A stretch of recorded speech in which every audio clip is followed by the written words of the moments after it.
Assalamualaikum warahmatullahi wabarakatuh. Salam sejahtera untuk kita semua, para pemirsa. Berikut akan dilanjutkan penjelasan tentang rangkaian listrik satu bagian yang kedua. Di dalam video bagian pertama terkait dengan rangkaian listrik satu ini telah dijelaskan yaitu tentang rumus-rumus pokok bahasan arus dan hambatan sebagai dasar dalam bahasan rangkaian listrik satu. Kemudian yang kedua adalah tentang hukum Kirchhoff yang pertama tentang arus cabang. Kemudian penerapan hukum Kirchhoff yang pertama di dalam jaringan listrik di rumah kita. Kemudian hukum Kirchhoff yang kedua yaitu tentang arus loop. Nah, penerapan dari teori hukum Kirchhoff yang pertama dan kedua ini kita akan lengkapi dengan beberapa contoh soal dan penyelesaian. Kita akan awali dengan contoh soal yang pertama. Baterai 12 volt mempunyai hambatan 1,5 ohm, hambatan dalam maksudnya. Baterai untuk menyalakan lampu 10 watt 15 watt dan dipasang selama 10 menit. Tentukan daya lampu sekarang dan energi yang diperlukan. Jika 20% energi lampu diubah menjadi kalor atau panas, hitung jumlah kalor yang dihasilkan kalau diketahui 1 joule sebesar 0,24 kalori. Nah, soal ini kalau kita ringkas diketahui tegangan dari baterai 12 watt, hambatan dalamnya 1,5 ohm, kemudian hambatan lampunya daya 10 watt, kemudian tegangannya 15 watt. Ini spesifikasi lampu yang dipasang, kemudian dipakai selama 10 menit atau dinyalakan selama 10 menit. Nah, gambaran rangkaiannya seperti ini, para pemirsa. Nah, dari gambar rangkaian ini, baterainya ada hambatan dalam yang diserikan dengan baterai. Kemudian ini alat listriknya dayanya 10 watt, tegangan 15 watt. Nah, jadi pertama dihitung dulu hambatan pada lampu, yaitu dari persamaan R sama dengan V kuadrat per P. V-nya 15 volt, kemudian dayanya 10 watt, ketemu 12,5 ohm. Nah, sedangkan arus yang mengalir pada lampu tersebut menggunakan hukum Ohm, I sama dengan V per R plus R. Karena ada hambatan dalam, maka diserikan dengan hambatan luar. Maka arusnya adalah V baterai 12 watt dibagi dengan R dari lampu 22,5 sudah dihitung, plus hambatan dalam, yaitu sebesar 1,5 ohm. Nah, sehingga hasilnya adalah 0,5 ampere. Nah, kemudian daya dari lampu P sama dengan I kuadrat kali R luarnya saja atau R lampu. Jadi I-nya 0,5 ampere dikalikan R lampu 22,5 watt. Maka ketemunya 5,625 watt.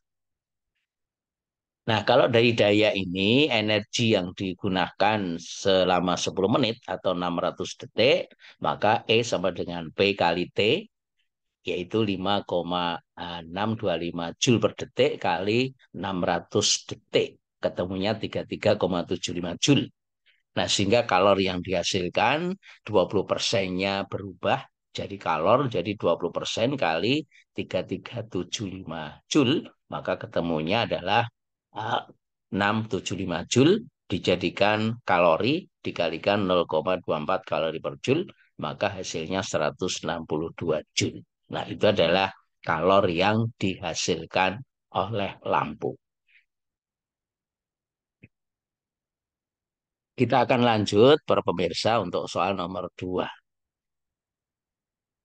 Misalnya dalam suatu rangkaian sederhana seperti gambar berikut, jadi baterai 6 volt, kemudian hambatan 3 ohm, ya hanya posisi baterainya dibalik gambar A dan gambar B, kemudian gambar C-nya itu baterainya ada dua, masing-masing 2 volt dan 5 volt.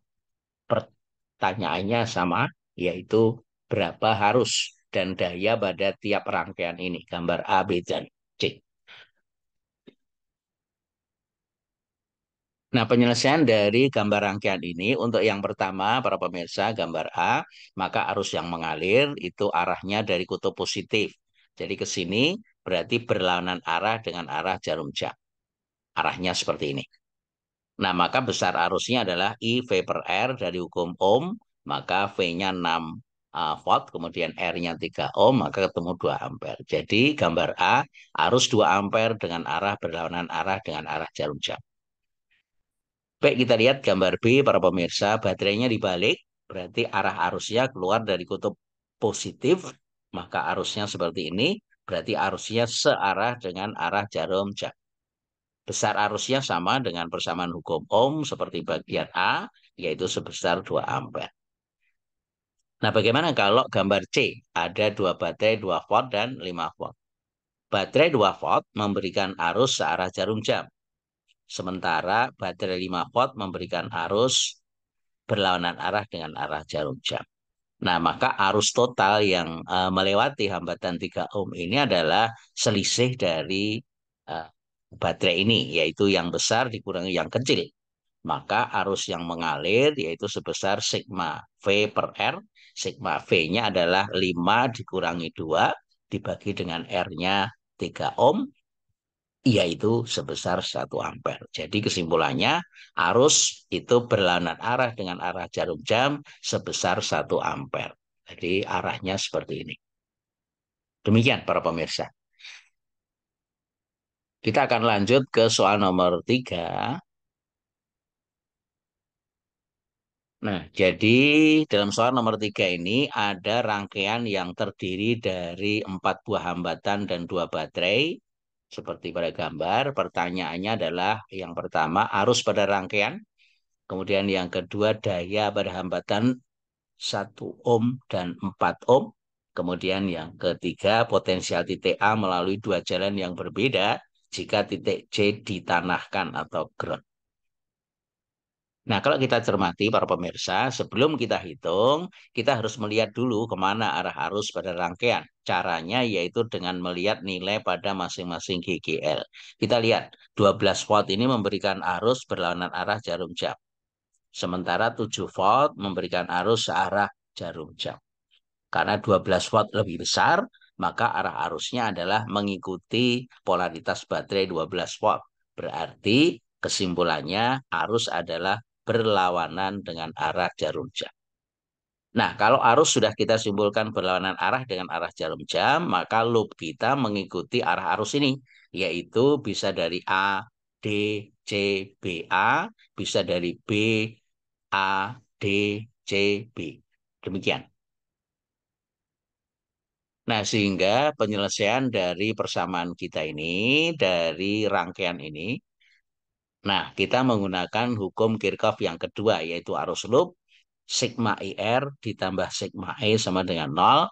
Kita lihat untuk soal A, yaitu loopnya dari A. A, D, C, B, A. Nah, dari A ke D ketemu 7 volt, kutub positif, berarti plus 7. Kemudian ketemu hambatan 2 ohm, plus 2i. Ingat, hambatan selalu positif kemanapun arah arus. Ke kanan ketemu 4 ohm berarti 4i plus, kemudian ke atas ketemu 3 ohm plus 3i, kemudian sampai B belok kiri ketemu baterai kutub negatif yang pendek berarti negatif. Ingat, untuk baterai ketemu kutub negatif, negatif jadi min 12. Ke kiri lagi ketemu 1 ohm plus 1i sama dengan 0. Nah, dari persamaan ini, kalau I-nya kita kumpulkan jadi 10I, baterainya kita bawa ke ruas kanan, itu berarti plus 7, kemudian eh, min 7, ke kanan 12 jadi plus 12, hasilnya 5, maka I-nya sama dengan 5 per 10 atau setengah ampere. Nah, daya berhambatan 1 ohm dan 4 ohm berapa? Kita menggunakan persamaan P sama dengan I kuadrat kali R, yaitu setengah kuadrat kali R-nya 1, 0,25, kemudian yang kedua I kuadrat R untuk 4 ohm, jadi sama dengan 1 watt. Demikian jawaban A dan B. Nah, jawaban C yaitu kalau titik C di-ground-kan. Ya, perhatikan para pemirsa, ini adalah lambang ground yang C dihubungkan ke tanah. Akibatnya apa? Potensial titik C menjadi 0. Jadi titik yang ditanahkan potensialnya menjadi 0. Nah, kemudian kita akan menghitung potensial titik melalui dua jalan. Jalan yang pertama itu, perhatikan dari gambar para pemirsa, yaitu dari titik yang ditanya, titik A menuju ke ground. Nah, kemudian jalan yang kedua adalah dari ground menuju ke titik yang ditanya, yaitu titik A. Nah, untuk jalan satu, dari A menuju ke C, maka menuliskannya adalah VA min VC. Menggunakan aturan hukum Kirchhoff yang kedua, aturannya sama, jadi ketemu 7 volt kutub positif berarti plus 7. Kemudian ketemu 2 ohm plus 2 kali I, I-nya sudah dihitung setengah ampere, jadi 2 kali setengah. Ke kanan ketemu 4 ohm, berarti 4 kali I-nya setengah, jadi hasilnya kalau kita hitung 10 volt. Nah, kemudian jalan 2 dari C menuju ke A, berarti menuliskannya adalah VC min VA. Nah, hasilnya ke atas ketemu 3 ohm, berarti 3 kali I-nya setengah ampere. Kemudian dari B ke kiri ketemu baterai kutub negatif, berarti min 12. Kemudian ke kiri lagi ketemu 1 ohm, berarti plus 1 kali I-nya setengah ampere. Jadi kalau kita hitung ketemunya min 10 volt hasil ini. Ingat, yang digroundkan adalah titik C.